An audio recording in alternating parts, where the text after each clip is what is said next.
Kita beralih ke Bandung, pemirsa. Unjuk rasa damai ratusan mahasiswa di Bandung yang semula berlangsung damai berakhir ricuh di Senin sore. Kericuhan terjadi saat sekelompok massa tak dikenal tiba-tiba datang melempari DPRD dengan batu dan molotov.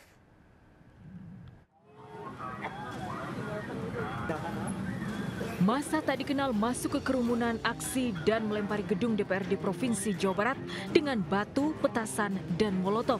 Massa anarkis juga membakar spanduk sisa aksi mahasiswa. Saat itu ratusan mahasiswa yang menggelar unjuk rasa sejak siang sudah mulai meninggalkan lokasi. Ratusan aparat diterjunkan membubarkan massa rusuh dengan melepaskan gas air mata di depan gedung DPRD. Sebelumnya, aksi yang diikuti ratusan mahasiswa dari berbagai universitas di Bandung Raya ini berlangsung tertib. Mahasiswa menuntut DPR mengesahkan RUU perampasan aset serta mendesak Presiden mencopot Kapolri.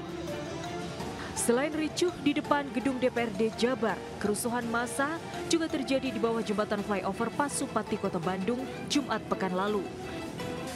Sebuah videotron di kawasan Jalan Dago, kolong flyover Pasupati dibakar massa. Pasca kerusuhan, Dinas PUPR kemarin mengecek struktur jembatan, memastikan keamanan bagi pengendara. Dari Bandung, Jawa Barat, Ervan David, iNews melaporkan.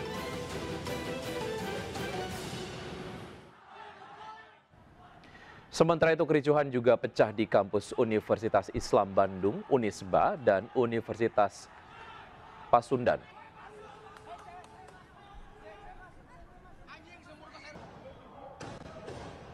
Ya, pemirsa, sementara itu kericuhan juga pecah di kampus Universitas Islam Bandung, Unisba, dan Universitas Pasundan atau UMPAS di Taman Sari, Bandung pukul 23.30 waktu Indonesia bagian Barat. Menggunakan kendaraan lapis baja, puluhan petugas merangsek ke kawasan sekitar kampus hingga menembakkan gas air mata ke dalam kampus yang saat itu ditempati mahasiswa yang tengah beristirahat.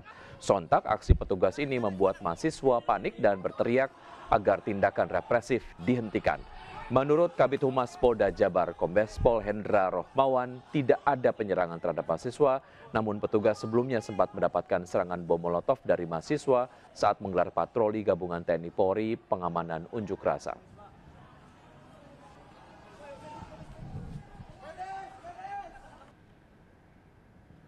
Dan untuk mengetahui situasi pasca kericuhan dan pembakaran fasilitas umum di flyover Pasopati, Bandung, sudah bergabung bersama kita Ervan David. Selamat siang, Ervan. Bagaimana kondisi flyover saat ini? Apakah cukup aman bagi pengendara?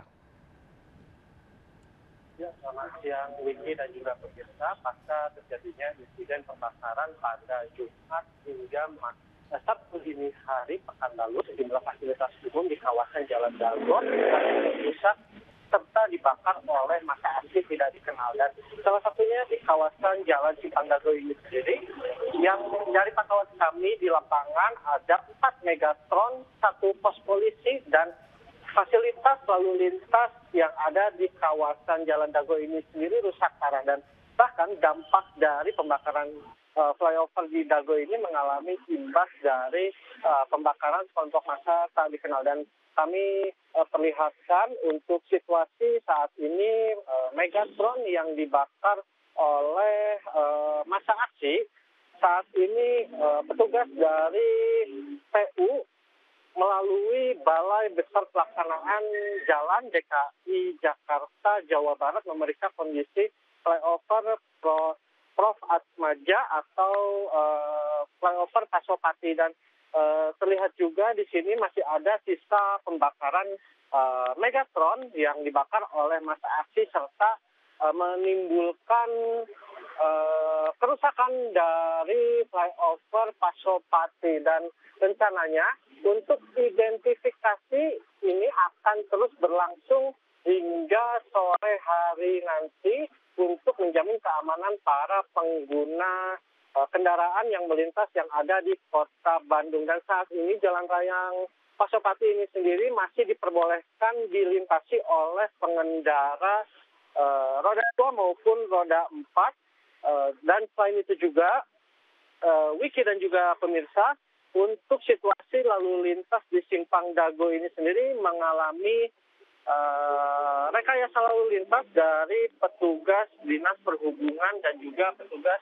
Lantas dari Polrestabes Bandung, di mana kawasan dari arah Pasopati menuju kawasan Jalan Suci dialihkan menuju kawasan Jalan Dago, dan hingga saat ini sendiri masih tertib dan juga kondusif untuk kondisi dari Kota Bandung. Sementara dari informasi yang kami dapatkan, Wiki dan juga pemirsa, bahwa rencananya pada hari ini ratusan mahasiswa akan kembali menggelar aksi di gedung DPRD Provinsi Jawa Barat, dan kami menghimbau kepada masyarakat Kota Bandung untuk menghindari kawasan-kawasan yang ada di sekitar DPRD, kawasan Jalan Dago, kawasan Jalan Banda, serta kawasan Arya Jipang. Demikian Wiki dan juga pemirsa.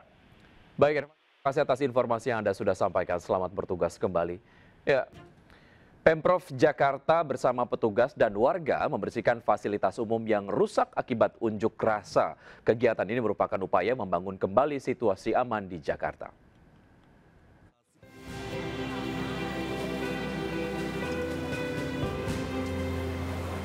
Pemerintah Provinsi Jakarta bersama elemen masyarakat membersihkan dan merevitalisasi halte Transjakarta Senen yang rusak akibat aksi anarkis beberapa hari lalu. Kegiatan membersihkan fasilitas umum ini sebagai upaya bersama dalam membangun kembali situasi yang aman dan kondusif di Jakarta. Halte Transjakarta yang dibersihkan adalah halte Senen dan kaki-kaki jembatan penyeberangan orang. Sebanyak 215 orang dari berbagai lapisan masyarakat berpartisipasi dalam kegiatan ini seperti pengemudi ojol, pelajar hingga pasukan oranye. Ini adalah gerakan serentak yang kita lakukan.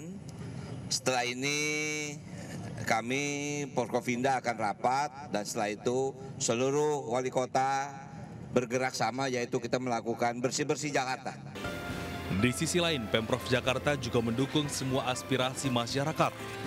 Setiap lapisan masyarakat diizinkan untuk menyuarakan pendapat dengan tetap menjaga situasi tetap kondusif tanpa melakukan aksi vandalisme.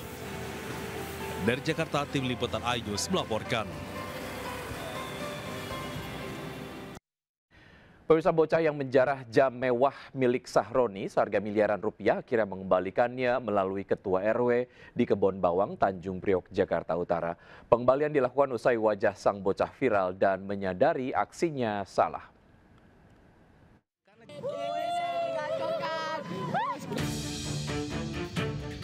Viral di media sosial, seorang bocah berusia 14 tahun mengambil jam super mewah saat penjarahan di rumah mantan Wakil Ketua Komisi 3 DPR RI, Ahmad Sahroni.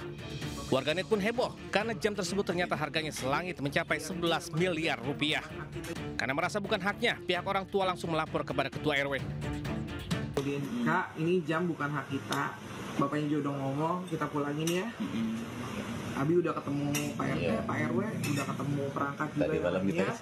Jadi biar ini memang bukan hak kita juga Kak. Jadi nanti. Dan ini memang betul yang Bapak bilang, ini limited edition kayaknya. Jam yang harganya fantastis tersebut akhirnya dikembalikan melalui anggota DPRD fraksi Partai Nasdem. Pengurus RW setempat juga sempat mengimbau warga yang turut serta dalam penjarahan untuk mengembalikan barang kepada pemiliknya. Sebelumnya, sejumlah massa menggeruduk kediaman rumah Ahmad Sahroni di Jalan Swasembada Timur 22, Kebon Bawang, Tanjung Priok, Jakarta Utara. Selain melakukan pengerusakan terhadap sejumlah mobil, massa juga menjarah isi rumah diantaranya jam tangan mewah, tas branded, dan perabotan-perabotan rumah lainnya. Dari Jakarta, Rizky Falufi, iNews melaporkan.